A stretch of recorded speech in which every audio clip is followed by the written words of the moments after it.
Hi everyone, this is Josh with Wright Piano TV. Today's episode is about inserting gaps in your music to help you organize it better in your mind, which will ultimately help with smoothness and accuracy. Okay, I'm going to take a little section, and this often helps the most when you have a sequential passage, something that repeats itself in different keys.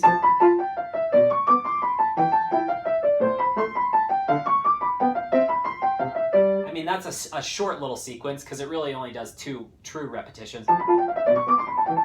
Let's see. A lot of students get confused at places like this. This is Mozart's Sonata in F major, K332. And something that I've noticed that my students have a lot of success with, and same with me, I often practice this way, is I will go, lift my hands,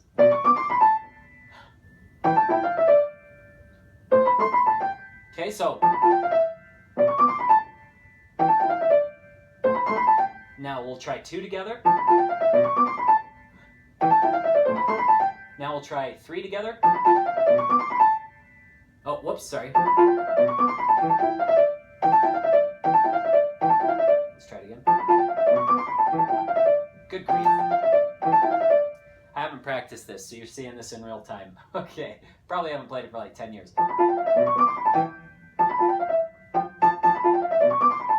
Let's see. There we go. Switching the fingering, there we go.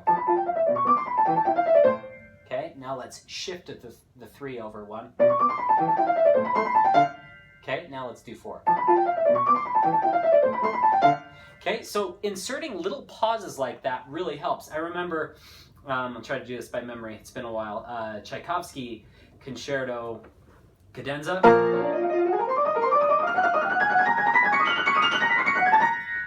There's a little, again, sequential passage at the end.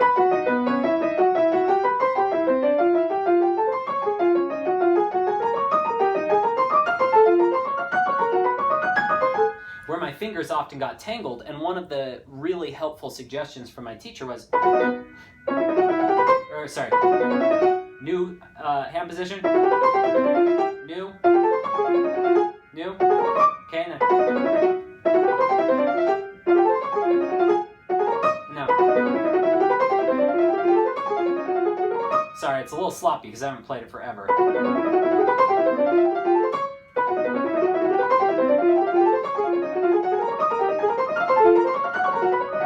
Okay, same thing with this Mozart.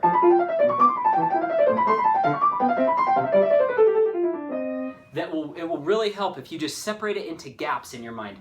One thing I've been telling my students lately is that if you're having trouble with a passage that you've worked on for quite some time, sometimes you just need to give it time, but if you've worked on it for quite some time, generally, I notice that the problem is one of 2 things. It's either bad fingering, so you need to figure out a better fingering. And a lot of times, it's so cool in lessons, students have been struggling week after week after week, and then I just say, why don't you try this fingering?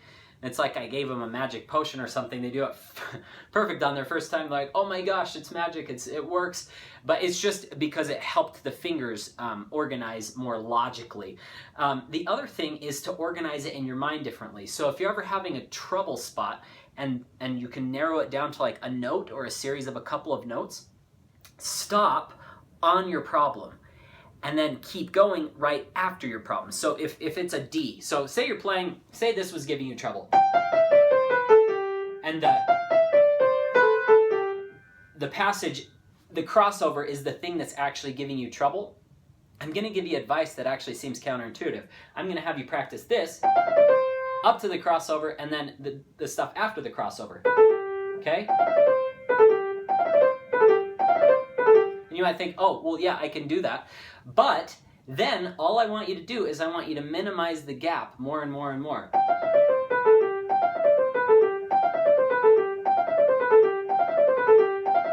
Now, if you really are bad at the gap, you can just practice, or the cross, I'm sorry. You can just practice the cross and practice not accenting the cross. This is a common problem I see. It's a lot of students accent the cross and they go.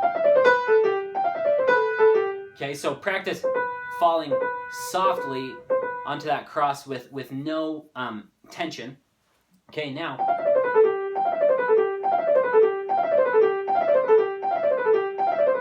And you'll notice over time it's going to get easier. Now that's a very easy example, and I hope you don't feel like I'm copping out by giving you that easy example. But this whole idea of putting gaps in the music and then minimizing the gap until there is no gap actually helps the brain stay very organized and on task. I hope this video has been helpful. If any of you have any questions, my email is josh@joshwrightpiano.com. If you wouldn't mind helping me spread the word about my video series by sharing this video or liking it or posting a comment or anything like that, I truly do appreciate all the support you show me. This is a fun video project, Josh Wright Piano TV, and I hope you are also enjoying the Pro Practice series that I've made. At your request, many of you have emailed me specific pieces you want me to cover, so I hope these videos are helpful. Have a great week and good luck in your practice sessions.